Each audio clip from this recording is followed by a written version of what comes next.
নমস্কাৰ জনতাৰ হৈ জনতাৰ বাবে জনতাৰ কাষত জনমঞ্চৰ আজিৰ এটা বিশেষ বিষয় লৈ জনমঞ্চত কথা পাতিব বিচাৰিছোঁ আপোনালোকৰ সৈতে।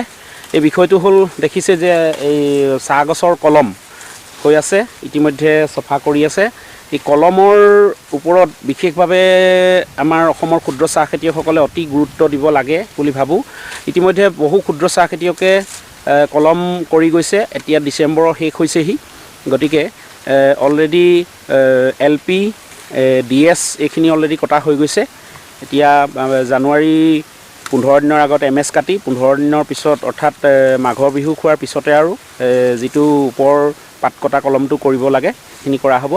এতিয়া মেইন কথা হ'ল, মই এই ভিডিঅ'টো বনোৱাৰ মেইন কথা হ'ল এটাই যে বহু ক্ষুদ্ৰ চাহ খেতিয়ক, নতুন ক্ষুদ্ৰ চাহ খেতিয়ক বা বহু পুৰণা চাহ খেতিয়কেও কলম মানে বহু ভুল পদ্ধতিৰে কলম কৰি থাকে, যাৰ ফলত গোটেই চাহ খেতিডৰাৰ আচলতে বহু লোকচান হয়, গছখিনি লোকচান হয়, পাতৰ প্ৰডাকশ্যন কমে, বাজি পাত মাৰে, এই কথাখিনি আছে। আৰু এই কথাখিনি মই এইকাৰণে পাতিবলৈ লৈছোঁ, যোৱা কেইটামান দিনত কলমৰ ওপৰত বিশেষভাৱে কেইবাখন বাগানতো দেখিলোঁ আৰু তেওঁলোকে মোক অনুৰোধ জনাইছিলে যে তুমি দেখুৱাই দিয়াচোন বস্তুটো কেনেকৈ কৰে, কি হয়। আচলতে একচুৱেলি তেওঁলোকে নাজানে বিষয়টো যে কলম কেনেকৈ কৰিব লাগে বা কিমান উচ্চতাত মাৰিব লাগে, এই কথাবোৰ আছে। গতিকে মই এই ভিডিঅ'টোৰ যোগে এইখিনি কথা ক'ব বিচাৰিছোঁ যে টোকলাই যিসকল বিজ্ঞানীয়ে আমাক প্ৰশিক্ষণ দিছিলে, তেওঁলোকৰ মতে আমি কলম কৰি আচলতে চাহগছ প্ৰতিপাল কৰি আচলতে সুফল পাইছোঁ। সেইকাৰণে এই ভিডিঅ'টো বনাব বিচাৰিছোঁ।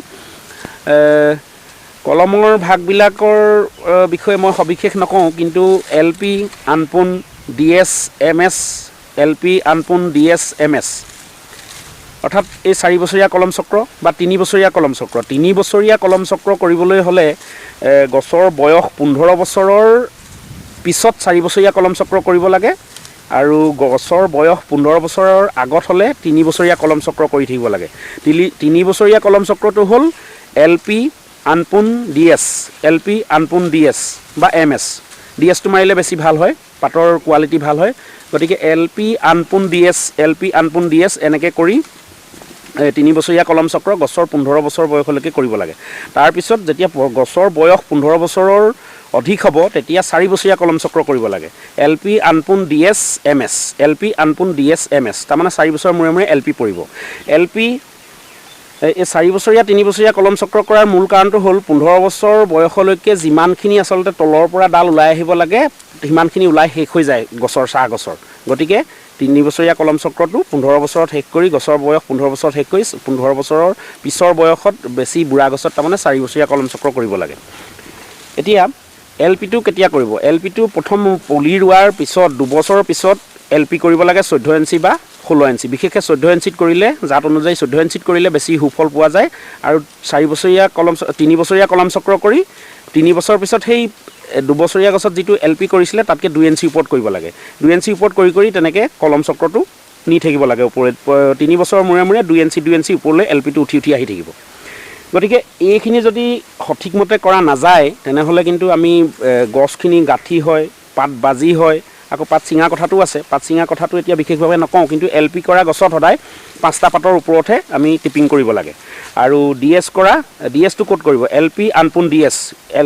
LP কৰা গছৰ পিছৰ বছৰ আপুনি আনপোন ৰাখক, তাৰ পিছৰ বছৰ DS কৰক। DSটো কৰিব LP য'ত কাটিছিলে আৰু য'ত টিপিং কৰিছিলে তাৰ একদম সোঁ মাজতে কাটি দিব, এনেকৈ ফেৰেঙনি এটা হ'ব। এই কথাখিনি যদি মানি কৰা হয় তেনেহ'লে কিন্তু ক্ষুদ্ৰ চাহ খেতিসকল বেছি লাভৱান হ'ব বুলি ভাবোঁ। আৰু সৰহসংখ্যকে ইতিমধ্যে আমাৰ অসমৰ সৰহসংখ্যক ক্ষুদ্ৰ চাহ খেতিয়কেই 20-25 বছৰ 30 বছৰ হৈ গৈছে বাগান লগোৱা ইতিমধ্যে। কিন্তু যিসকলে এই 20-25 বছৰ হোৱাৰ পিছতো কিন্তু বহুতে কিন্তু কলমটোত গুৰুত্ব কম দিয়া দেখোঁ। শ্ৰমিক আহে, শ্ৰমিকৰ লগত কথা পাতে, শ্ৰমিকে সোধে যে কি মাৰিব, বা শ্ৰমিকক কয় যে তোমালোকৰ মতে মাৰা। এইটো আচলতে সম্পূৰ্ণ ভুল পদ্ধতি। গতিকে খেতিয়কসকলে এটা কথাত গুৰুত্ব দিব লাগে যে কলমটো যদি শুদ্ধভাৱে নহয় তেনেহ'লে চাহ গছডৰা গোটেই নষ্ট হৈ যায় বা গাঁঠি হৈ যাব, বাজি হ'ব পাত। কিছু বাগানত দেখা যায় যে পাত খুব বাজি আহে। গতিকে বাজি অহাৰ মূল কাৰণটো হ'ল যে কলম চক্ৰ ভুল হ'লেও বাজি আহে। গতিকে এইখিনি কথা মই ক'লোঁ। বিশেষভাৱে এই ভিডিঅ'টো বনাইছোঁ নতুন খেতিয়কসকল আৰু যিসকলে মোক সততে আমাৰ আশে-পাশে যোৰহাটৰ আশে-পাশে যিখিনি আমাৰ খেতিয়ক আছে, মোৰ লগত চিনাকি আছে, তেখেতসকলৰ ভালে সংখ্যক খেতিয়কে মোক কৈছে যে তুমি এটা ভিডিঅ' এটা বনাই দিবা জনমঞ্চত, তেতিয়া আমাৰ সুবিধা হ'ব। আৰু বিশেষভাৱে মই ভিডিঅ'টো ইয়াতে ইঞ্চিৰ কথাটো কৈছোঁ, মই চেণ্টিমিটাৰত কোৱা নাই, ইঞ্চি আপোনাৰ 2 ইঞ্চি উঠাব লাগে LPৰ পৰা। গতিকে প্ৰথম 2 বছৰ বয়সৰ হোৱাৰ লগে লগে গছৰ তেতিয়া LPটো 14 ইঞ্চিত দিব লাগে। 14 ইঞ্চিৰ পিছত যেতিয়া 3 বছৰত পৰিব 16 ইঞ্চি হ'ব, তাৰ পিছৰ 3 বছৰত 18 ইঞ্চি হ'ব। এনেকৈ 2 ইঞ্চি LPটো উঠি আহিব লাগে, উঠাই আনিব লাগে। কিন্তু এই কথাখিনি যদি বুজাত অসুবিধা হৈছে তেনেহ'লে প্ৰেক্টিকেলি কিন্তু মই ভাবোঁ তেখেতসকলে ট্ৰেইনিং লোৱাটো অতি আৱশ্যকীয় কথা।